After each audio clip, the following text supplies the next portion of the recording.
ഇവിടെ ആരാ മുടി അഴിച്ചിട്ട് നടക്കാനും ഇതൊക്കെ എറിഞ്ഞുടയ്ക്കാനും? ചുമ്മാ ഇല്ലാത്ത കഥ ഉണ്ടാക്കി ഉള്ള ജോലി ശ്രീദേവി പോലെ ഇങ്ങനെയുള്ള കള്ളക്കഥകളൊക്കെ ഉണ്ടാക്കുന്നത്. മാടമ്പള്ളി രുചിയുണ്ട്, ചാത്തനുണ്ട്, മാടനുണ്ട്, ഭൂതമുണ്ട്.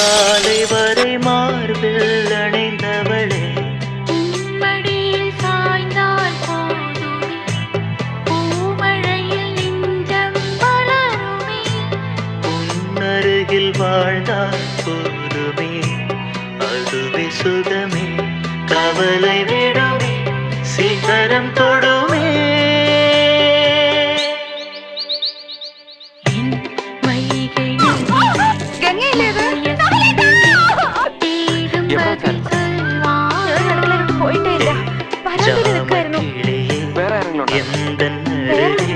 சாகும் வரை